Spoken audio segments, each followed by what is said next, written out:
ನಮಸ್ಕಾರ. ಮುಖ್ಯಾಂಶಗಳು. ಕೋವಿಡ್ 2ನೇ ಅಲೆ ತಡೆಗೆ ದೃಢ ಸಂಕಲ್ಪ ಅಗತ್ಯ. ಲಸಿಕೆ ಸದ್ಬಳಕೆಗೆ ವಿಶೇಷ ಒತ್ತು. ಪ್ರಧಾನಿ ನರೇಂದ್ರ ಮೋದಿ.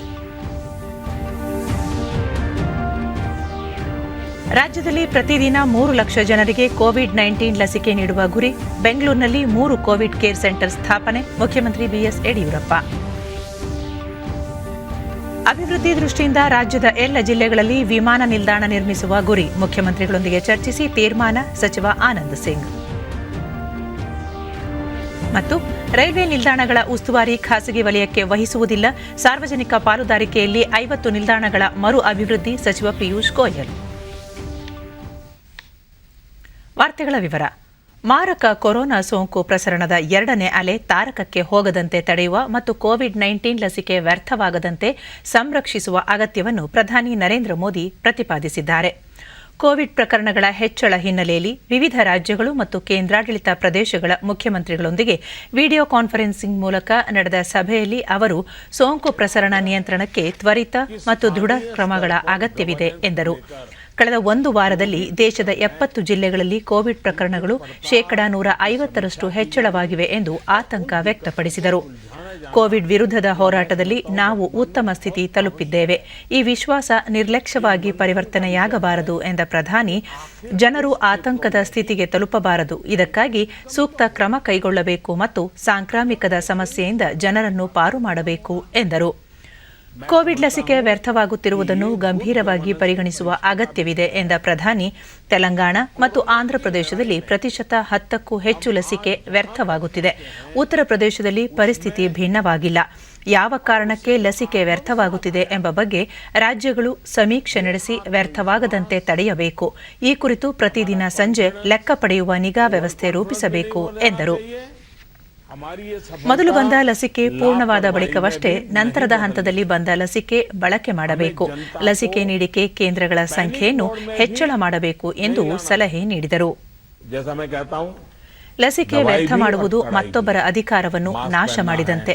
ಮತ್ತೊಬ್ಬರ ಹಕ್ಕು ಕಸಿಯುವ ಅಧಿಕಾರ ಯಾರಿಗೂ ಇಲ್ಲ. ರಾಜ್ಯಗಳು ಶೂನ್ಯ ವ್ಯರ್ಥದ ಗುರಿ ಇಟ್ಟುಕೊಂಡು ಕಾರ್ಯನಿರ್ವಹಿಸಬೇಕು ಎಂದು ಪ್ರಧಾನಿ ಹೇಳಿದರು. ಕಳೆದ 1 ವರ್ಷದಲ್ಲಿ ಅಳವಡಿಸಿಕೊಂಡ ಪರೀಕ್ಷೆ ಮತ್ತು ಪತ್ತೆ ಮತ್ತು ಸೂಕ್ತ ಚಿಕಿತ್ಸೆಯ ಮಂತ್ರ ಯಶಸ್ಸು ನೀಡಿದೆ ಎಂದ ಪ್ರಧಾನಿ, ಮತ್ತೊಮ್ಮೆ ಕೊರೋನಾ ಸೋಂಕಿನ ಅಲೆ ಏಳದಂತೆ ನಿಯಂತ್ರಿಸಲು ಸೂಕ್ಷ್ಮ ಕಂಟೈನ್ಮೆಂಟ್ ವಲಯ ರೂಪಿಸುವತ್ತ ಗಮನ ಹರಿಸುವಂತೆ ಆಗ್ರಹಿಸಿದರು. कड़ाई करने का मूवमेंट चला रहे, अच्छी बात है. मुझे लगता है कि हम सबने इस दिशा में हिम्मत के साथ करना पड़ेगा. मुझे विश्वास है कि इन विषयों पर लोगों की जागरूकता बनाए रखने में हमको सफलता मिलेगी. मैं फिर एक बार आपके सुझावों का लिए धन्यवाद करता हूं. और भी जो सुझाव है आप जरूर भेजिए. जो हॉस्पिटल के विषय में जो आज चर्चा निकली है, आप 2-4 घंटे में ही सारी जानकारी दे दीजिए, ताकि मैं शाम को 7-8 बजे के आसपास मेरे डिपार्टमेंट के लोगों के साथ रिव्यू करके इसमें से अगर कोई बॉटल नेक है तो उसको दूर करने के लिए कोई आवश्यक निर्णय करने होंगे तो हेल्थ मिनिस्ट्री तुरंत कर लेगी और मैं भी उस पर ध्यान दूंगा. लेकिन मैं कहता हूं कि हम अब तक जो लड़ाई जीतते आए हैं, हम सबका सहयोग है. एक हमारा कोरोना वॉरियर का सहयोग है, उसके कारण हुआ है. जनता जनार्दन ने भी बहुत कोऑपरेट किया है. हमें जनता से जूझना नहीं पड़ा है. हम जो भी बात लेते गए, जनता ने विश्वास किया है, जनता ने साथ दिया है और भारत विजयी हो रहा है. ಇಂದಿನ ಸಭೆಯಲ್ಲಿ ಕರ್ನಾಟಕ, ದೆಹಲಿ, ಮಹಾರಾಷ್ಟ್ರ, ಲಕ್ಷದ್ವೀಪ ಸೇರಿದಂತೆ ಹಲವು ರಾಜ್ಯಗಳ ಮುಖ್ಯಮಂತ್ರಿಗಳು, ಆಡಳಿತಾಧಿಕಾರಿಗಳು ಮತ್ತು ಪ್ರತಿನಿಧಿಗಳು ಭಾಗವಹಿಸಿದ್ದರು. ಪ್ರಧಾನಿಯವರು ವಿಶ್ವದ ಅತಿದೊಡ್ಡ ಲಸಿಕೆ ಕಾರ್ಯಕ್ರಮ ಆರಂಭಿಸುವ ಮುನ್ನ ಕಳೆದ ಜನವರಿಯಲ್ಲಿ ಎಲ್ಲ ಮುಖ್ಯಮಂತ್ರಿಗಳೊಂದಿಗೆ ಸಂವಾದ ನಡೆಸಿದ್ದರು. जो अभी बदलाव नजर आ रहा है, हम उस बदलाव को फिर से एक बार रोक पाएंगे, फिर से हम नीचे की तरफ ले जाएंगे, ऐसा मेरा पक्का विश्वास है. आप सबने बहुत मेहनत की है. आपके पास इसके एक एक्सपर्टाइज टीम बन चुकी है. थोड़ा आप डेली 1 बार 2 बार पूछना शुरू कर दीजिए. सप्ताह में 1-2 बार मीटिंग लेना शुरू कर दीजिए. चीजें अपने आप गति पकड़ जाएगी. मैं फिर एक बार बहुत शॉर्ट नोटिस में आप सबको आज की मीटिंग मैंने ऑर्गेनाइज की, लेकिन फिर भी आपने समय निकाला और बहुत विस्तार से अपनी सारी जानकारियां दी. मैं आपका बहुत बहुत आभार व्यक्त करता हूं. धन्यवाद. ರಾಜ್ಯದಲ್ಲಿರುವ 3,500ಕ್ಕೂ ಹೆಚ್ಚಿನ ಕೋವಿಡ್-19 ಲಸಿಕಾ ಕೇಂದ್ರಗಳಲ್ಲಿ ಲಸಿಕಾ ಅಭಿಯಾನವನ್ನು ತೀವ್ರಗೊಳಿಸಲಾಗುವುದು. ಪ್ರತಿದಿನ 3 ಲಕ್ಷ ಜನರಿಗೆ ಲಸಿಕೆ ನೀಡುವ ಗುರಿ ಹಮ್ಮಿಕೊಳ್ಳಲಾಗಿದೆ ಎಂದು ಮುಖ್ಯಮಂತ್ರಿ ಬಿಎಸ್ ಯಡಿಯೂರಪ್ಪ ಹೇಳಿದ್ದಾರೆ. ಕೋವಿಡ್ ನಿಯಂತ್ರಣ ಕುರಿತಂತೆ ಕೈಗೊಳ್ಳಬೇಕಾದ ಕ್ರಮಗಳ ಕುರಿತು ಪ್ರಧಾನಿ ನರೇಂದ್ರ ಮೋದಿ ಎಲ್ಲ ರಾಜ್ಯಗಳ ಮುಖ್ಯಮಂತ್ರಿಗಳೊಂದಿಗೆ ನಡೆಸಿದ ವಿಡಿಯೋ ಸಂವಾದ ಕಾರ್ಯಕ್ರಮದಲ್ಲಿ ಪಾಲ್ಗೊಂಡ ನಂತರ ಸುದ್ದಿಗಾರರೊಂದಿಗೆ ಮಾತನಾಡಿದ ಮುಖ್ಯಮಂತ್ರಿ, ಮದುವೆ ಮತ್ತು ಇತರ ಸಮಾರಂಭಗಳಲ್ಲಿ ಮಾರ್ಗಸೂಚಿಯಲ್ಲಿ ನಿಗದಿಪಡಿಸಿದ್ದಕ್ಕಿಂತ ಹೆಚ್ಚಿನ ಜನ ಸೇರದಂತೆ ಕ್ರಮ ಕೈಗೊಳ್ಳಲಾಗುತ್ತಿದೆ. ಕೋವಿಡ್ ಸೋಂಕಿತರಿಗಾಗಿ ಹೆಚ್ಚುವರಿ ಹಾಸಿಗೆಗಳು, ಐಸಿಯುಗಳನ್ನು ಮೀಸಲಿಡಲು ಕ್ರಮ ಕೈಗೊಳ್ಳಲಾಗುತ್ತಿದೆ. ಬೆಂಗಳೂರಿನಲ್ಲಿ 3 ಕೋವಿಡ್ ಕೇರ್ ಸೆಂಟರ್ಗಳನ್ನು ಸ್ಥಾಪಿಸಲು ನಿರ್ಧರಿಸಲಾಗಿದೆ ಎಂದರು. ರಾಜ್ಯದಲ್ಲಿ ಈವರೆಗೆ 9,61,000ಕ್ಕೂ ಹೆಚ್ಚು ಕೋವಿಡ್-19 ಪ್ರಕರಣಗಳು ವರದಿಯಾಗಿದ್ದು 12,000ಕ್ಕೂ ಹೆಚ್ಚು ಜನರು ಸಾವನ್ನಪ್ಪಿದ್ದಾರೆ. ಸೋಂಕು ಪ್ರಕರಣಗಳ ಸಂಖ್ಯೆ ಬೆಂಗಳೂರು, ಮಹಾರಾಷ್ಟ್ರ ಹಾಗೂ ಕೇರಳ ರಾಜ್ಯಗಳ ಗಡಿಯಲ್ಲಿರುವ ಜಿಲ್ಲೆಗಳಲ್ಲಿ ಹೆಚ್ಚಾಗಿವೆ. ಈ ಜಿಲ್ಲೆಗಳಲ್ಲಿ ಸೋಂಕು ಮಾದರಿ ಪರೀಕ್ಷಾ ಪ್ರಮಾಣವನ್ನು ಹೆಚ್ಚಿಸಲಾಗಿದೆ. ಮಾಸ್ಕ್ ಧರಿಸುವುದು, ಸಾರ್ವಜನಿಕ ಸ್ಥಳಗಳಲ್ಲಿ ಜನಸಂದಣಿಯಾಗದಂತೆ ಮುನ್ನೆಚ್ಚರಿಕೆ ವಹಿಸಲು ಕಟ್ಟುನಿಟ್ಟಿನ ಕ್ರಮ ಕೈಗೊಳ್ಳುವಂತೆ ಅಧಿಕಾರಿಗಳಿಗೆ ಸೂಚನೆ ನೀಡಲಾಗಿದೆ. ಕೋವಿಡ್ ಪ್ರಕರಣಗಳು ಹೆಚ್ಚುತ್ತಿರುವ ಹಿನ್ನೆಲೆಯಲ್ಲಿ ರಾಜ್ಯದಲ್ಲಿ ಹಗಲು ಅಥವಾ ರಾತ್ರಿ ಕರ್ಫ್ಯೂ ಜಾರಿ ಮಾಡುವ ಯಾವುದೇ ಉದ್ದೇಶ ಇಲ್ಲ. ಸಾರ್ವಜನಿಕರು ಆತಂಕಕ್ಕೀಡಾಗುವ ಅಗತ್ಯವಿಲ್ಲ. ಕೋವಿಡ್ ಮಾರ್ಗಸೂಚಿಗಳನ್ನು ಕಟ್ಟುನಿಟ್ಟಾಗಿ ಪಾಲಿಸಬೇಕು. ನಿರ್ಲಕ್ಷ್ಯ ಧೋರಣೆ ಸರಿಯಲ್ಲ. ಈ ಬಗ್ಗೆ ಸಾರ್ವಜನಿಕರಲ್ಲಿ ಜಾಗೃತಿ ಮೂಡಿಸುವಂತೆ ಸಂಬಂಧಪಟ್ಟ ಅಧಿಕಾರಿಗಳಿಗೆ ಸೂಚನೆ ನೀಡಲಾಗಿದೆ ಎಂದು ತಿಳಿಸಿದರು. ಅದನ್ನು ಬಿಗಿಯಾದ ಕ್ರಮವನ್ನು ಕೈಗೊಳ್ಳಬೇಕಾಗುತ್ತೆ. ಅದು ಅನಿವಾರ್ಯ ಕೆಲಸ. ಅದನ್ನು ಈಗಾಗಲೇ ಪೊಲೀಸ್ನವ್ರ ಕೆಲಸವನ್ನು ಮಾಡಿಕೊಡೋಕೆ ಅವಕಾಶ ಕೊಡ್ದೇನೆ ಕಡ್ಡಾಯವಾಗಿ ಮಾಸ್ಕ್ ಧರಿಸಬೇಕು. ಅದಕ್ಕೆ ನಿಮ್ಮೆಲ್ಲರ ಸಲಹೆ ಬೇಕು, ಸಹಕಾರ ಬೇಕು. ಜನರಲ್ಲಿ ಜಾಗೃತಿ ಮೂಡಿಸೋ. ಇತ್ತೀಚೆಗೆ ನಿಮಗೆ ಗೊತ್ತಿದೆ, ಮಾಸ್ಕ್ ಹಾಕೊಳ್ಳೋದು ಮರ್ತೇ ಹೋಗಿದೆ 50% ಜನರಲ್ಲಿ. ಇದರಿಂದ ಇದು ಜಾಸ್ತಿ ಆಗ್ತಾ ಹೋಗುತ್ತೆ. ಅದನ್ನು ಅವಾಯ್ಡ್ ಮಾಡೋಕ್ಕೋಸ್ಕರ ಮಾಸ್ಕ್ ಹಾಕೋದನ್ನು ಕಡ್ಡಾಯ ಮಾಡುವಂಥದ್ದು ಅಗತ್ಯ. ಸಾರ್ವಜನಿಕ ಸಭೆ ಸಮಾರಂಭಗಳಲ್ಲೂ ಮಾಸ್ಕ್ ಕಡ್ಡಾಯ, ಸ್ಟ್ರಿಕ್ಟಾಗಿ ಫಾಲೋ ಮಾಡಬೇಕು. ಈಗಾಗಲೇ ಚುನಾವಣೆ ಸಂದರ್ಭಗಳಾದ್ರಿಂದ ಜನ ಸೇರಿಸೋಕ್ಕೆ ಯಾವುದೇ ರಿಸ್ಟ್ರಿಕ್ಷನ್ ನಾವು ಮಾಡೋಕ್ಕೆ ಹೋಗೋದಿಲ್ಲ. ಆದರೆ 4 ಗೋಡೆ ಮಧ್ಯೆ ಇರುವಂಥ ಕಡೆ ಎಚ್ಚರಿಕೆ. ಗ್ರಾಮೀಣ ಜನರಿಗೆ ಕುಡಿಯುವ ನೀರು ಪೂರೈಸಲು ಕೊಳವೆ ಬಾವಿಗಳನ್ನು ಕೊರೆಯುವುದಕ್ಕೆ ಯಾವುದೇ ನಿರ್ಬಂಧ ಹೇರಿಲ್ಲ ಎಂದು ಗ್ರಾಮೀಣಾಭಿವೃದ್ಧಿ ಮತ್ತು ಪಂಚಾಯತ್ ರಾಜ್ ಸಚಿವ ಕೆಎಸ್ ಈಶ್ವರಪ್ಪ ವಿಧಾನಸಭೆಯಲ್ಲಿಂದು ಸ್ಪಷ್ಟಪಡಿಸಿದರು. ಪ್ರಶ್ನೋತ್ತರ ಕಲಾಪದಲ್ಲಿ ಸದಸ್ಯರ ಪ್ರಶ್ನೆಗೆ ಉತ್ತರಿಸಿದ ಸಚಿವರು, ಹೊಸದಾಗಿ ರಚಿಸಲಾಗಿರುವ ತಾಲೂಕುಗಳಿಗೆ ಪಂಚಾಯತ್ ಇಂಜಿನಿಯರಿಂಗ್ ಉಪವಿಭಾಗ ಕಚೇರಿ ಪ್ರಾರಂಭಿಸುವುದನ್ನು ಮುಂದೂಡುವಂತೆ ಆರ್ಥಿಕ ಇಲಾಖೆ ತಿಳಿಸಿದೆ ಎಂದರು. ದೊಡ್ಡಬಳ್ಳಾಪುರ ತಾಲೂಕಿನ 95 ಗ್ರಾಮಗಳಲ್ಲಿ ಕುಡಿಯುವ ನೀರಿಗೆ ತೊಂದರೆಯಾಗಿರುವುದನ್ನು ಗುರುತಿಸಿ ಕ್ರಿಯಾ ಯೋಜನೆ ಸಿದ್ಧಪಡಿಸಿ ಅನುಮೋದನೆಗಾಗಿ ಸಲ್ಲಿಸಲಾಗಿದ್ದ ಅದು ಸರ್ಕಾರದ ಪರಿಶೀಲನೆಯಲ್ಲಿದೆ ಎಂದು ತಿಳಿಸಿದರು. ಇಡೀ ಕರ್ನಾಟಕದಲ್ಲಿನೂ ಈ ವಿಮಾನದ ವ್ಯವಸ್ಥೆಗಳು ಮಾಡಬೇಕಾಗಿರತಕ್ಕಂಥದ್ದು ಇದು ಸರ್ಕಾರದ ಒಂದು ಜವಾಬ್ದಾರಿಯಾಗಿದೆ. ಯಾಕಂದ್ರೆ ನಾನು ಒಂದು ಮಾತೃಪೂರ್ಣ ಯೋಜನೆ ಸ್ಥಗಿತಗೊಂಡಿಲ್ಲ. ಕೋವಿಡ್-19 ಮಾರ್ಗಸೂಚಿ ಸಡಿಲಿಕೆಯಾದ ನಂತರ ಅಂಗನವಾಡಿ ಕೇಂದ್ರಗಳಲ್ಲಿ ಹೆಸರು ನೋಂದಾಯಿಸಿರುವ ಗರ್ಭಿಣಿ ಮತ್ತು ಬಾಣಂತಿಯರಿಗೆ ಮಧ್ಯಾಹ್ನದ ಬಿಸಿಯೂಟ ನೀಡುವ ಮಾತೃಪೂರ್ಣ ಪುನಃ ಜಾರಿಗೆ ಬರಲಿದೆ.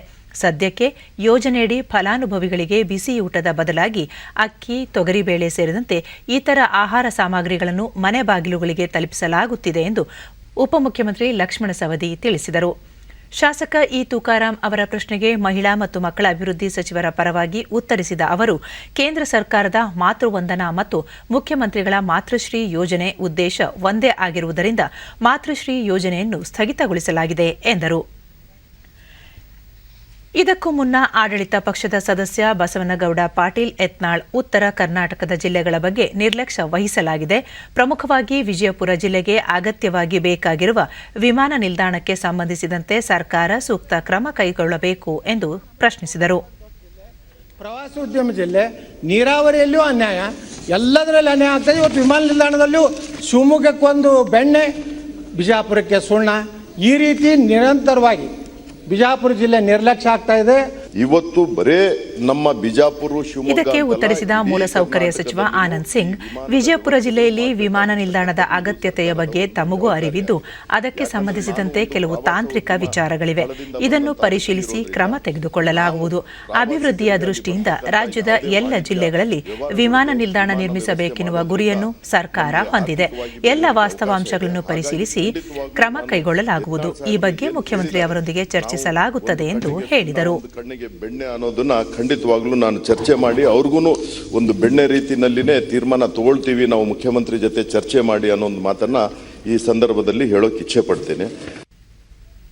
ಪ್ರತಿಪಕ್ಷದ ಸದಸ್ಯ ಶಿವಲಿಂಗೇಗೌಡ ಕಳೆದ ಸರ್ಕಾರದ ಅವಧಿಯಲ್ಲಿ ಕೃಷಿ ಕ್ಷೇತ್ರದಲ್ಲಿ ಇಸ್ರೇಲ್ ಮಾದರಿ ಪದ್ಧತಿ ಅಳವಡಿಸಲು 150 ಕೋಟಿ ರೂಪಾಯಿ ಅನುದಾನವನ್ನು ಮೀಸಲಿಡಲಾಗಿತ್ತು. ಈ ಅನುದಾನದ ಬಗ್ಗೆ ಸರ್ಕಾರ ಏನು ನಿರ್ಧಾರ ತೆಗೆದುಕೊಂಡಿದೆ ಎಂದು ಪ್ರಶ್ನಿಸಿದರು. ಇದಕ್ಕೆ ಉತ್ತರಿಸಿದ ಕೃಷಿ ಸಚಿವ ಬಿಸಿ ಪಾಟೀಲ್, ರೈತರ ಬಗ್ಗೆ ಸರ್ಕಾರಕ್ಕೂ ಕಳಕಳಿ ಮತ್ತು ಬದ್ಧತೆ ಇದೆ. 150 ಕೋಟಿ ರೂಪಾಯಿ ಅನುದಾನ ಕುರಿತು ಮುಖ್ಯಮಂತ್ರಿ ಜೊತೆ ಚರ್ಚಿಸಿ ಕ್ರಮ ತೆಗೆದುಕೊಳ್ಳುವುದಾಗಿ ಸದನಕ್ಕೆ ತಿಳಿಸಿದರು. ರೈತರಿಗೆ ಅನುಕೂಲ ಆಗುತ್ತೆ ಅನ್ನೋದನ್ನು ನಾವು ಆಗಾಗಲೇ ಕಾರ್ಯಾಗಾರಗಳನ್ನು ಮಾಡೋದ್ರ ಮೂಲಕ ಹೇಳ್ತಾ ಇದ್ದೇವೆ. ಈ 20, 21, 21, 22ರಲ್ಲಿ ಯಾವುದೇ ರೀತಿ ಅನುದಾನವನ್ನು ಬಜೆಟಲ್ಲಿ ಇಟ್ಟಿಲ್ಲ ಅಧ್ಯಕ್ಷ. ಅಕ್ರಮ ಸಕ್ರಮ ಯೋಜನೆಯಡಿ ಫಲಾನುಭವಿಗಳು ಅರ್ಜಿ ಸಲ್ಲಿಸಲು ಮತ್ತೊಮ್ಮೆ ಅವಕಾಶ ಕಲ್ಪಿಸುವ ಕುರಿತು ಪರಿಶೀಲನೆ ನಡೆಸುತ್ತಿರುವುದಾಗಿ ಕಂದಾಯ ಸಚಿವ ಆರ್ ಅಶೋಕ ವಿಧಾನ ಪರಿಷತ್ನಲ್ಲಿಂದು ಭರವಸೆ ನೀಡಿದರು. ಪ್ರಶ್ನೋತ್ತರ ಕಲಾಪದಲ್ಲಿ ಸದಸ್ಯ ಕೆ ಪ್ರತಾಪ್ ಚಂದ್ರ ಶೆಟ್ಟಿ ಅವರ ಪ್ರಶ್ನೆಗೆ ಉತ್ತರಿಸಿದ ಸಚಿವರು, ಅಕ್ರಮ ಸಕ್ರಮ ಕಾಯ್ದೆಗೆ ತಿದ್ದುಪಡಿ ತರುವ ಮೂಲಕ ಮತ್ತೊಮ್ಮೆ ಫಲಾನುಭವಿಗಳು ಅರ್ಜಿ ಸಲ್ಲಿಸಲು ಅವಕಾಶ ನೀಡುವ ಉದ್ದೇಶವಿದೆ ಎಂದರು. ನಮೂನೆ 57ರ ಅಡಿಯಲ್ಲಿ ಈಗಾಗಲೇ 8 ಲಕ್ಷಕ್ಕೂ ಅಧಿಕ ಅರ್ಜಿಗಳು ಬಂದಿವೆ. ಹೊಸದಾಗಿ ಅರ್ಜಿ ಸಲ್ಲಿಸಲು ಅವಕಾಶ ಕಲ್ಪಿಸಬೇಕೆಂಬ ಒತ್ತಾಯ ಶಾಸಕರಿಂದಲೂ ಬಂದಿದ್ದು, ಈ ಬಗ್ಗೆ ಮುಖ್ಯಮಂತ್ರಿಗಳೊಂದಿಗೆ ಚರ್ಚಿಸಿ ಸೂಕ್ತ ನಿರ್ಧಾರ ಕೈಗೊಳ್ಳಲಾಗುವುದು ಎಂದರು. ಈಗಾಗಲೇ ತಂಡವನ್ನ ಕಳಿಸ್ಕೊಟ್ಟಿದ್ದೀರಿ ಅಲ್ಲಿ ಎನ್ಕ್ವೈರಿ ಮಾಡಕ್ಕೆ. ಅದು ಬಂದ ತಕ್ಷಣ ಅವ್ರ ಮೇಲೆ ಕಠಿಣ ಕ್ರಮಗಳನ್ನ ನಾವು ತೆಗೆದುಕೊಳ್ತೀವಿ. ಎರಡನೇದು, ತಾವು ಚನ್ನರಾಯಪಟ್ಟಣದಲ್ಲಿ 15 ಜನ ಪತ್ರ ಬರಹಗಾರರಿಗೆ ಅವರಿಗೆ 2018-19 ಸಾಲಿನಲ್ಲಿ ನವೀಕರಣ ಮಾಡಬೇಕು ಅಂತ ಹೇಳಿದರೆ ಈಗಾಗಲೇ ಅದನ್ನು ನವೀಕರಣ ಮಾಡಿ ಅವರಿಗೆ ಇದುವರೆಗೂ ಕೂಡ ಈ ತಿಂಗಳವರೆಗೂ ಕೂಡ ಅನುಮತಿಯನ್ನು ಕೊಟ್ಟಿದ್ದೀರಿ.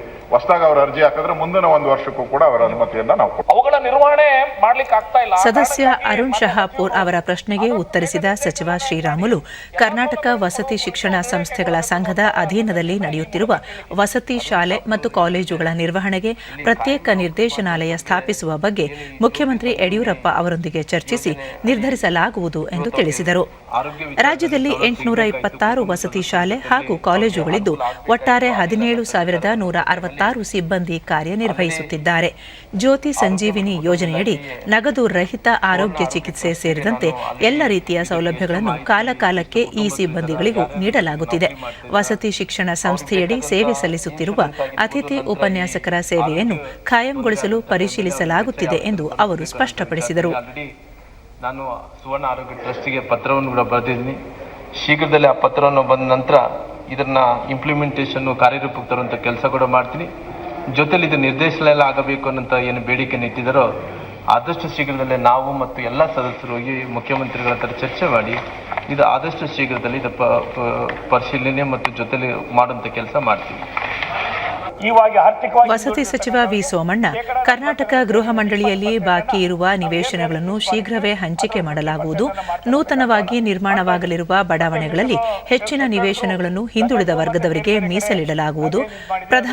ಪ್ರಧಾನಮಂತ್ರಿ ಆವಾಸ್ ಯೋಜನೆಯಡಿ ಕಲಬುರಗಿ ಸೇರಿದಂತೆ ಹಲವು ಜಿಲ್ಲೆಗಳಲ್ಲಿ ಹೆಚ್ಚಿನ ಮನೆಗಳನ್ನು ನಿರ್ಮಿಸಲಾಗುತ್ತಿದೆ ಎಂದು ಸದನಕ್ಕೆ ತಿಳಿಸಿದರು. ಇವತ್ತಿನ ಸಂದರ್ಭಕ್ಕೆ ಅನುಗುಣವಾಗಿ ಈ ಧಾರವಾಡ, ಹುಬ್ಬಳ್ಳಿ, ಗಾಮನಗಟ್ಟೆ ಮತ್ತೆ 3ನೇ ಹಂತದಲ್ಲಿ ನಾವು ಸುಮಾರು ವರ್ಷದ ನೋವನ್ನು ಬಗೆಹರಿಸಿದ್ದೀವಿ. ಅದೇ ರೀತಿಯಾಗಿ ಬೇರೆ ಬೇರೆ ಹಂತದಲ್ಲಿ ಇರ್ತಕ್ಕಂಥ ಯಾವುದೇ ಬಡವರಿಗೆ ಅನುಕೂಲ ಆಗಲಿ ಅನ್ನೋ ದೃಷ್ಟಿಯಿಂದ ಕರ್ನಾಟಕ ಗೃಹ ಮಂಡಳಿ ನಾವು ಅಲ್ಲಿ ಸರ್ಕಾರದ ಅನುದಾನವನ್ನು ಪಡೆಯದೆ ನಮ್ಮಲ್ಲಿ ಬರ್ತಕ್ಕಂಥ ಅನುದಾನದಲ್ಲೇ 50% ಸೈಟನ್ನು ಆರ್ಥಿಕವಾಗಿ ಹಿಂದುಳಿದಂಥವ್ರಿಗೆ 50%ನಲ್ಲಿ ಅದನ್ನು ಮಾಡ್ತಕ್ಕಂಥ ಕೆಲಸ ಮಾಡ್ತೀವಿ. ಭಾರತೀಯರು ತಮ್ಮ ಸಂಪ್ರದಾಯ, ಸಂಸ್ಕೃತಿ, ಪರಂಪರೆಯ ಹಿನ್ನೆಲೆಯಲ್ಲಿ ಸ್ವಾಭಾವಿಕವಾಗಿ ಅಂತಾರಾಷ್ಟ್ರೀಯವಾದಿಗಳಾಗಿದ್ದೇವೆ. ನಮ್ಮ ದೇಶದ ಸ್ವಾತಂತ್ರ್ಯ ಹೋರಾಟದ ಜೊತೆಗೆ ಇತರ ರಾಷ್ಟ್ರಗಳ ಸ್ವಾತಂತ್ರ್ಯಕ್ಕೂ ಏಕತೆಯಿಂದ ಕೈಜೋಡಿಸಿದ್ದೇವೆ ಎಂದು ವಿದೇಶಾಂಗ ವ್ಯವಹಾರಗಳ ಸಚಿವ ಡಾ ಎಸ್ ಜೈಶಂಕರ್ ಪ್ರತಿಪಾದಿಸಿದ್ದಾರೆ. ಲೋಕಸಭೆಯಲ್ಲಿಂದು ಭಾರತದ ಲಸಿಕೆ ಮೈತ್ರಿ ಕಾರ್ಯಕ್ರಮ ಕುರಿತಂತೆ ಹೇಳಿಕೆ ನೀಡಿದ ಅವರು, ಕೋವಿಡ್ ಸಂಕಷ್ಟದ ಸಮಯದಲ್ಲೂ ಭಾರತ ಇತರ ರಾಷ್ಟ್ರಗಳಿಗೆ ಅದೇ ಸಾಂಪ್ರದಾಯಿಕ ಸ್ಫೂರ್ತಿಯೊಂದಿಗೆ ನೆರವಾಗಿದೆ ಎಂದು ತಿಳಿಸಿದರು. ಮಾನವ ಕೇಂದ್ರಿತ ಜಾಗತಿಕ ಸಹಕಾರ ಲಸಿಕೆ ಮೈತ್ರಿಯ ಚಾಲನಾ ಶಕ್ತಿಯಾಗಿದೆ. ಸಾಂಕ್ರಾಮಿಕ ವಿಶ್ವಾದ್ಯಂತ ಪಸರಿಸಿದಾಗ ಭಾರತ 150 ರಾಷ್ಟ್ರಗಳಿಗೆ ಔಷಧ ಪೂರೈಕೆ ಮಾಡಿತು. ನಂತರ ವೈಯಕ್ತಿಕ ಸುರಕ್ಷತಾ ಸಾಧನ ಪಿಪಿ ಕಿಟ್, ಮಾಸ್ಕ್, ವೆಂಟಿಲೇಟರ್, ಪರೀಕ್ಷಾ ಕಿಟ್ಗಳ ಬೇಡಿಕೆಯನ್ನು ಈಡೇರಿಸಿತು ಎಂದು ವಿವರಿಸಿದರು. ಭಾರತ ಮಾರಕ ಕೊರೋನಾಗೆ ದೇಶೀಯವಾಗಿ ಲಸಿಕೆ ಉತ್ಪಾದಿಸಿದಾಗಲೂ ಅದೇ ಸ್ವರೂಪದ ದೃಷ್ಟಿಕೋನವನ್ನು ಅನುಸರಿಸಿತು. ನಮ್ಮ ಮನೆಯ, ನಮ್ಮ ನೆರೆಯ ರಾಷ್ಟ್ರಗಳಿಗೆ ಲಸಿಕೆ ಪೂರೈಕೆ ಮಾಡಿತು. ಇದು ಭಾರತದ ವಸುದೈವ ಕುಟುಂಬಕಮೆಂಬ ತತ್ವಕ್ಕೆ ಅನುಗುಣವಾಗಿದೆ ಎಂದು ವಿವರಿಸಿದರು.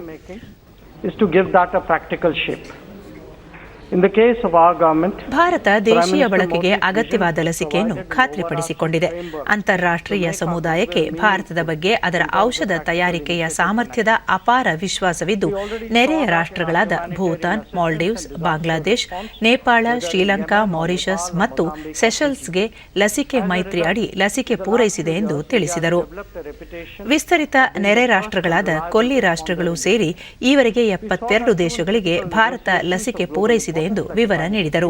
ಇದು ಭಾರತದ ಬಗ್ಗೆ ಜಗತ್ತಿನಾದ್ಯಂತ ಉತ್ತಮ ಅಭಿಪ್ರಾಯ ಮೂಡಿಸಿದೆ ಎಂದು ತಿಳಿಸಿದರು.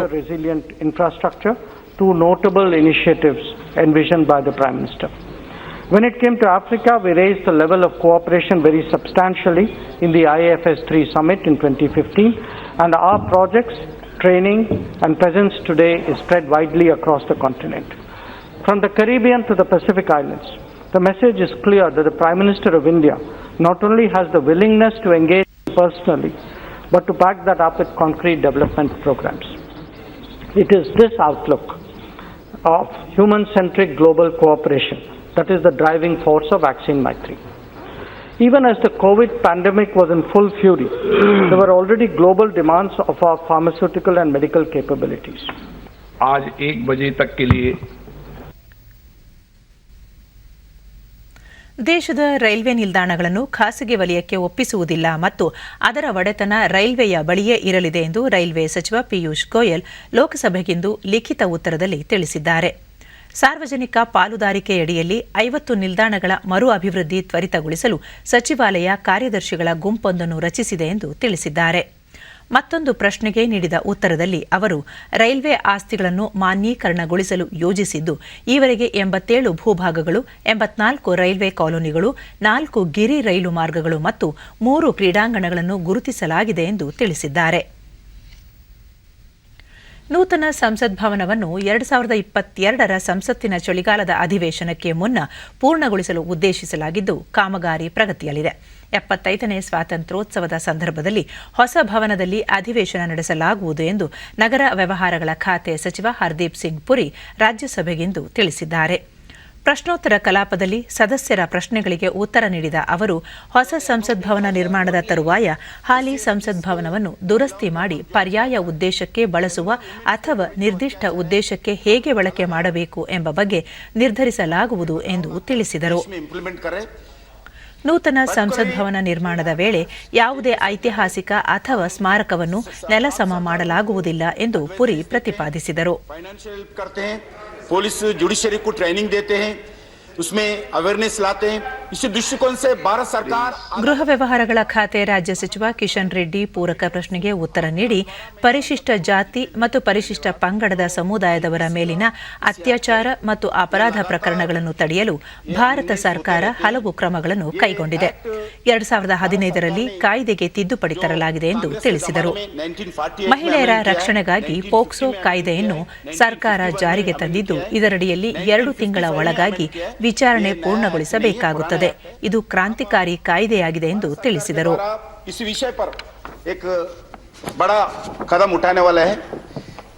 Committee on criminal law reforms under chairmanship of the vice chancellor. ಪರಿಶಿಷ್ಟ ಜಾತಿ ಮತ್ತು ಪಂಗಡದ ಮೇಲಿನ ದೌರ್ಜನ್ಯ ತಡೆ ಕಾಯ್ದೆಯಲ್ಲಿ ಹಲವು ಹೊಸ ಅಪರಾಧಗಳನ್ನು ಸೇರಿಸಲಾಗಿದೆ. 190 ವಿಶೇಷ ನ್ಯಾಯಾಲಯಗಳನ್ನು ದೇಶದ ವಿವಿಧ ಭಾಗಗಳಲ್ಲಿ ಸ್ಥಾಪಿಸಲಾಗಿದೆ. ಸಾಕ್ಷಿಗಳಿಗೂ ಸುರಕ್ಷತೆ ಒದಗಿಸಲು ಕ್ರಮ ವಹಿಸಲಾಗಿದೆ ಎಂದು ತಿಳಿಸಿದರು. ಮತ್ತೊಂದು ಪ್ರಶ್ನೆಗೆ ಉತ್ತರ ನೀಡಿದ ಜಿ ಕಿಶನ್ ರೆಡ್ಡಿ, ಕೇಂದ್ರ ಸರ್ಕಾರ ಯಾವುದೇ ರಾಜ್ಯ ಸರ್ಕಾರಕ್ಕೆ ರಾಜದ್ರೋಹ ಕಾಯ್ದೆ ಅಡಿ ಆರೋಪ ಹೊರಿಸುವಂತೆ ಅಥವಾ ಬಂಧಿಸುವಂತೆ ನಿರ್ದೇಶನ ನೀಡುವುದಿಲ್ಲ ಎಂದು ಸ್ಪಷ್ಟಪಡಿಸಿದರು. ಕಾನೂನು ಮತ್ತು ಸುವ್ಯವಸ್ಥೆ ಕಾಪಾಡುವುದು ರಾಜ್ಯ ಸರ್ಕಾರದ ಜವಾಬ್ದಾರಿಯಾಗಿರುತ್ತದೆ ಮತ್ತು ರಾಜದ್ರೋಹ ಪ್ರಕರಣಕ್ಕೆ ಸಂಬಂಧಿಸಿದಂತೆ ಕೂಡ ತನಿಖೆ ನಡೆಸುವ, ಆರೋಪ ಹೊರಿಸುವ ಮತ್ತು ನ್ಯಾಯಾಲಯಕ್ಕೆ ಒಪ್ಪಿಸುವ ಜವಾಬ್ದಾರಿಯನ್ನು ರಾಜ್ಯವೇ ನಿರ್ವಹಿಸುತ್ತದೆ ಎಂದು ತಿಳಿಸಿದರು.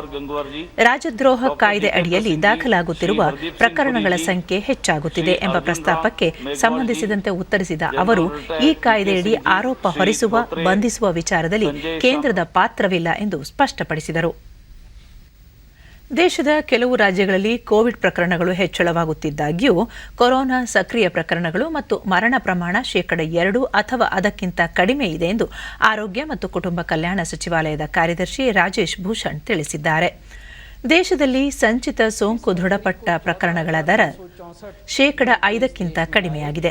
ಆದರೆ ಕಳೆದ ಒಂದು ವಾರದಲ್ಲಿನ ಸೋಂಕು ದೃಢಪಟ್ಟ ಪ್ರಕರಣಗಳ ದರ 3% ಆಗಿದೆ. ದೇಶದ ಒಟ್ಟು ಸಕ್ರಿಯ ಪ್ರಕರಣಗಳ ಪೈಕಿ ಪ್ರತಿಶತ 60% ಮಹಾರಾಷ್ಟ್ರದಲ್ಲಿದೆ. ಅದೇ ರೀತಿ 45% ಹೊಸ ಮರಣ ಪ್ರಮಾಣವು ಆ ರಾಜ್ಯದಲ್ಲೇ ವರದಿಯಾಗಿದೆ ಎಂದು ವಿವರಿಸಿದರು. ಕರ್ನಾಟಕದಲ್ಲಿ ಮಾರ್ಚ್ 1ರ ಆಸುಪಾಸಿನಲ್ಲಿ 493 ಪ್ರಕರಣ ದಾಖಲಾಗುತ್ತಿತ್ತು. ಈಗ 731 ಪ್ರಕರಣ ದಾಖಲಾಗುತ್ತಿದೆ. ರಾಜ್ಯದಲ್ಲಿ ಧನಾತ್ಮಕತೆಯ ಪ್ರಮಾಣ 0.8 ಅಂದರೆ 1%ಕ್ಕಿಂತ ಕಡಿಮೆ ಇತ್ತು. ಆದರೆ ಈಗ ಆ ಪ್ರಮಾಣ 1.3ರಷ್ಟಾಗಿದೆ. ದೇಶದ ಪಾಸಿಟಿವಿಟಿ ದರಕ್ಕೆ ಹೋಲಿಸಿದರೆ ಇದು ಕಡಿಮೆ ಇದೆ ಎಂದು ವಿವರ ನೀಡಿದರು. ಮೇಲಿನ ಅಂಕಿಅಂಶಗಳು ಕರ್ನಾಟಕದಲ್ಲಿ ಸಾಂಕ್ರಾಮಿಕ ಹೆಚ್ಚುತ್ತಿರುವುದರ ಸಂಕೇತ ನೀಡಿದ್ದು, ಈಗಲೇ ಕಟ್ಟುನಿಟ್ಟಿನ ಕ್ರಮಗಳನ್ನು ಕೈಗೊಂಡರೆ ಒಟ್ಟು ಪರೀಕ್ಷೆಯ ಸಂಖ್ಯೆ ಹೆಚ್ಚಳ ಮಾಡಿದರೆ ಪರಿಸ್ಥಿತಿ ನಿಯಂತ್ರಿಸಬಹುದು ಎಂದು ತಿಳಿಸಿದರು. ದೇಶದಲ್ಲಿ ಕೋವಿಡ್ ಲಸಿಕೆ ವ್ಯರ್ಥವಾಗುತ್ತಿರುವುದರ ಬಗ್ಗೆ ವಿವರ ನೀಡಿದ ರಾಜೇಶ್ ಭೂಷಣ್, ತೆಲಂಗಾಣದಲ್ಲಿ 17.6%, ಆಂಧ್ರಪ್ರದೇಶದಲ್ಲಿ 11.6%, ಉತ್ತರ ಪ್ರದೇಶದಲ್ಲಿ ಪ್ರತಿಶತ 9.4% ಮತ್ತು ಕರ್ನಾಟಕದಲ್ಲಿ 6.9% ಲಸಿಕೆ ವ್ಯರ್ಥವಾಗುತ್ತಿದೆ ಎಂದು ಆತಂಕ ವ್ಯಕ್ತಪಡಿಸಿದರು. ಹಿಮಾಚಲ ಪ್ರದೇಶದಲ್ಲಿ 1.4% ಮಾತ್ರ ಲಸಿಕೆ ವ್ಯರ್ಥವಾಗುತ್ತಿದ್ದು, ಚಿಕ್ಕ ರಾಜ್ಯಗಳನ್ನು ನೋಡಿ ದೊಡ್ಡ ರಾಜ್ಯಗಳು ಕಲಿಯಬೇಕಾಗಿದೆ ಎಂದರು. Than 150%, and in that category we have 70 districts.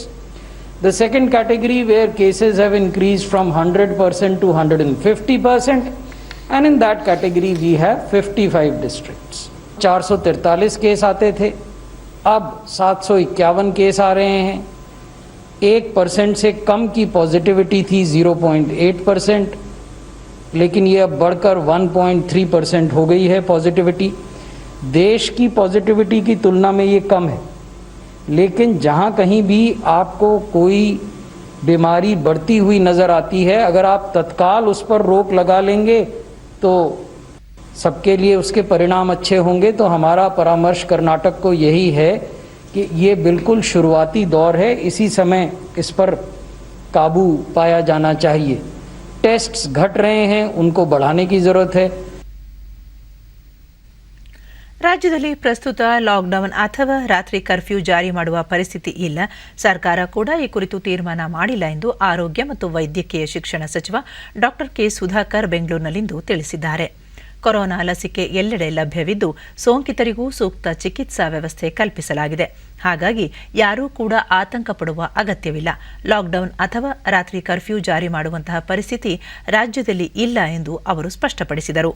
ಆದರೆ ನೆರೆ ರಾಜ್ಯಗಳಾದ ಮಹಾರಾಷ್ಟ್ರ ಮತ್ತು ಕೇರಳದಲ್ಲಿ ಕೊರೋನಾ ಪ್ರಕರಣಗಳು ಏರಿಕೆಯಾಗುತ್ತಿವೆ. ಗಡಿ ರಾಜ್ಯಗಳಲ್ಲಿ ಸೋಂಕು ಏರಿಕೆಯಾಗಿರುವುದೇ ಜಿಲ್ಲೆಗಳಲ್ಲೂ ಕೊರೋನಾ ಹೆಚ್ಚಳಕ್ಕೆ ಪ್ರಮುಖ ಕಾರಣವಾಗಿದೆ. ಹಾಗಾಗಿ ಸಾರ್ವಜನಿಕರು ಹೆಚ್ಚಿನ ಮುನ್ನೆಚ್ಚರಿಕೆ ವಹಿಸುವುದು ಅಗತ್ಯವಿದೆ ಎಂದು ಸಲಹೆ ನೀಡಿದ್ದಾರೆ. ಹೆಚ್ಚಿನ ಸಂಖ್ಯೆಯಲ್ಲಿ ಸೋಂಕಿತರು ಐಸಿಯುಗೆ ದಾಖಲಾಗುವುದು ಮತ್ತು ಸಾವು ಸಂಭವಿಸುವ ಪ್ರಕರಣಗಳು ರಾಜ್ಯದಲ್ಲಿ ತೀರಾ ಕಡಿಮೆ ಪ್ರಮಾಣದಲ್ಲಿದೆ. ಹಾಗಾಗಿ ಜನರು ಆತಂಕಕ್ಕೆ ಒಳಗಾಗುವ ಅಗತ್ಯವಿಲ್ಲ. ಆದರೆ ಈ ಅವಧಿಯಲ್ಲಿ ಅನುಸರಿಸಬೇಕಾದ ನಿಯಮಗಳ ಕುರಿತು ಮಾರ್ಗಸೂಚಿ ಹೊರಡಿಸಲಾಗಿದ್ದು, ಅದರಂತೆ ನಡೆದುಕೊಳ್ಳುವುದು ಪ್ರತಿಯೊಬ್ಬರ ಜವಾಬ್ದಾರಿಯಾಗಿದೆ ಎಂದು ಸಚಿವರು ಹೇಳಿದರು. ರಾಜ್ಯದಲ್ಲಿ ಘೋಷಿಸಲಾಗಿರುವ 2 ವಿಧಾನಸಭಾ ಕ್ಷೇತ್ರಗಳು ಹಾಗೂ 1 ಲೋಕಸಭಾ ಕ್ಷೇತ್ರದ ಉಪಚುನಾವಣೆಗಳನ್ನು ಕೋವಿಡ್ ಸಮಯದಲ್ಲಿ ಯಾವ ರೀತಿ ನಡೆಸಬೇಕೆಂಬುದರ ಕುರಿತು ಚುನಾವಣಾ ಆಯೋಗ ಮತ್ತು ಸರ್ಕಾರ ಸೂಕ್ತ ಕ್ರಮಗಳನ್ನು ತೆಗೆದುಕೊಳ್ಳಲಿದೆ ಎಂದು ಡಾ ಸುಧಾಕರ್ ಹೇಳಿದರು. 4 ರಾಜ್ಯಗಳು ಮತ್ತು ಕೇಂದ್ರಾಡಳಿತ ಪ್ರದೇಶಗಳಲ್ಲಿ ಮುಂಬರುವ ವಿಧಾನಸಭಾ ಚುನಾವಣೆಯಲ್ಲಿ ವಿದ್ಯುನ್ಮಾನ ಮತಯಂತ್ರ ಇವಿಎಂ ಜೊತೆಗೆ ಮತದಾರರು ಪರಿಶೀಲಿಸಬಹುದಾದ ಕಾಗದದ ಕ್ರಮ ವಿವಿಪ್ಯಾಟ್ ಅಳವಡಿಸಲಾಗುವುದು ಎಂದು ಕೇಂದ್ರ ಚುನಾವಣಾ ಆಯೋಗ ತಿಳಿಸಿದೆ. ಮತದಾರರು ಸರಿಯಾಗಿ ಮತ ಚಲಾಯಿಸಿರುವುದು ಹಾಗೂ ಆ ಬಗ್ಗೆ ಖಚಿತಪಡಿಸಿಕೊಳ್ಳುವುದನ್ನು ಪರಿಶೀಲಿಸಲು ವಿವಿಪ್ಯಾಟ್ಗಳು ಸಹಕಾರಿಯಾಗಲಿವೆ. ಈ ಕಾಗದಗಳಲ್ಲಿ ಅಭ್ಯರ್ಥಿಯ ಹೆಸರು ಮತ್ತು ಪಕ್ಷದ ಸಂಕೇತವಿರುತ್ತದೆ. ಚುನಾವಣಾ ಪ್ರಕ್ರಿಯೆಯ ಪಾರದರ್ಶಕತೆ ಮತ್ತು ವಿಶ್ವಾಸಾರ್ಹತೆ ಹೆಚ್ಚಿಸುವ ಉದ್ದೇಶದಿಂದ ಎಲ್ಲ ಮತಗಟ್ಟೆಗಳಲ್ಲೂ ಇವಿಎಂಗಳ ಜೊತೆಗೆ ವಿವಿಪ್ಯಾಟ್ಗಳನ್ನು ಬಳಸಲು ಚುನಾವಣಾ ಆಯೋಗ ನಿರ್ಧರಿಸಿದೆ. ಚುನಾವಣೆಗೂ ಮುಂಚಿತವಾಗಿ ಆಯಾ ವಿಧಾನಸಭಾ ಕ್ಷೇತ್ರಗಳಿಗೆ ಇವಿಎಂ ಮತ್ತು ವಿವಿಪ್ಯಾಟ್ಗಳನ್ನು ಚುನಾವಣಾ ಆಯೋಗ ವಿತರಿಸುತ್ತದೆ. ಬಳಿಕ ಮತದಾನ ಕೇಂದ್ರಗಳಲ್ಲಿ ಇವುಗಳನ್ನು ಅಳವಡಿಸಲಾಗುವುದು. ಕೋವಿಡ್-19 ಜಾಗತಿಕ ಮಹಾಮಾರಿ ಒಡ್ಡಿರುವ ಸವಾಲುಗಳ ಹಿನ್ನೆಲೆಯಲ್ಲಿ ನಾವೀನ್ಯತೆಯ ಜಾಗತಿಕ ಪರಿಸರ ವ್ಯವಸ್ಥೆ ತ್ವರಿತಗೊಳಿಸುವ ಅಗತ್ಯವನ್ನು ಪ್ರಧಾನಿ ನರೇಂದ್ರ ಮೋದಿ ಪ್ರತಿಪಾದಿಸಿದ್ದಾರೆ. ವಿಡಿಯೋ ಕಾನ್ಫರೆನ್ಸಿಂಗ್ ಮೂಲಕ ವಿಪತ್ತು ತಾಳಿಕೊಳ್ಳುವ ಮೂಲಸೌಕರ್ಯ ಕುರಿತ ಅಂತಾರಾಷ್ಟ್ರೀಯ ಸಮಾವೇಶ ಉದ್ದೇಶಿಸಿ ಅವರು ಕೋವಿಡ್-19 ನಮಗೆ ಅಂತರ ಅವಲಂಬಿತ ಮತ್ತು ಅಂತರ ಸಂಪರ್ಕಿತ ಜಗತ್ತಿನಲ್ಲಿ ಪೂರ್ವವೇ ಇರಲಿ, ಪಶ್ಚಿಮವೇ ಇರಲಿ, ಉತ್ತರವೇ ಇರಲಿ, ದಕ್ಷಿಣವೇ ಇರಲಿ, ಯಾವುದೇ ದೇಶ ಶ್ರೀಮಂತವಲ್ಲ, ಯಾವುದೇ ದೇಶ ಬಡವಲ್ಲ ಎಂಬುದನ್ನು ಮನವರಿಕೆ ಮಾಡಿಸಿದೆ ಎಂದರು.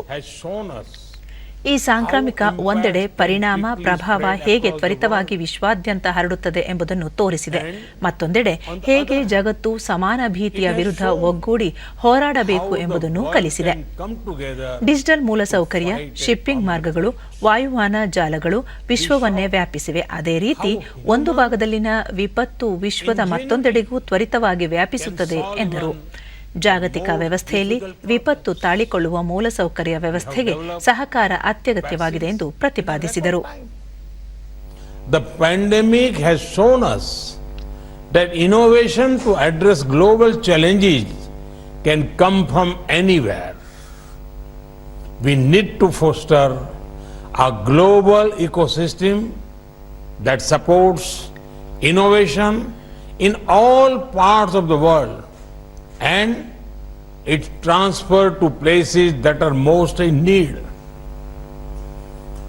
The year 2021 promises to be a year of swift recovery from the pandemic. The lessons from the pandemic, however, must not be forgotten. They apply to not only public health disasters, but other disasters as well. ಇನ್ನು ಹವಾವರ್ತಮಾನ.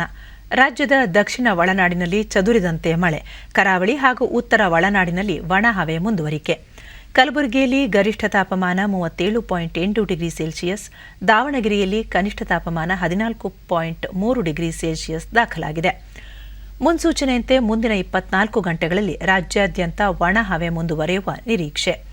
ಬೆಂಗಳೂರು ಸುತ್ತಮುತ್ತ ಶುಭ್ರ ಆಕಾಶ, ಗರಿಷ್ಠ ತಾಪಮಾನ 33 ಹಾಗೂ ಕನಿಷ್ಠ 19 degree Celsius ದಾಖಲಾಗುವ ಸಂಭವ. ಕೊನೆಯಲ್ಲಿ ಮತ್ತೊಮ್ಮೆ ಮುಖ್ಯಾಂಶಗಳು. ಕೋವಿಡ್ 2ನೇ ಅಲೆ ತಡೆಗೆ ದೃಢ ಸಂಕಲ್ಪ.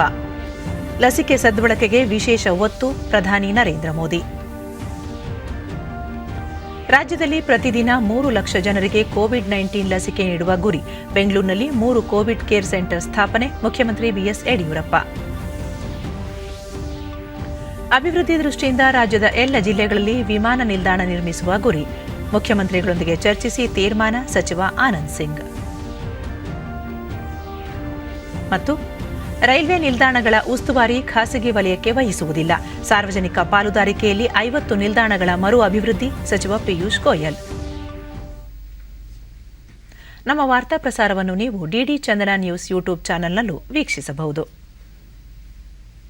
ವೀಕ್ಷಕರೇ, ಸರಿಯಾದ ಕ್ರಮದಲ್ಲಿ ತಪ್ಪದೆ ಮಾಸ್ಕ್ ಧರಿಸಿ, ನೀವು ಸುರಕ್ಷಿತವಾಗಿರುವುದರೊಂದಿಗೆ ನಿಮ್ಮವರನ್ನು ಸುರಕ್ಷಿತವಾಗಿರಿಸಿ.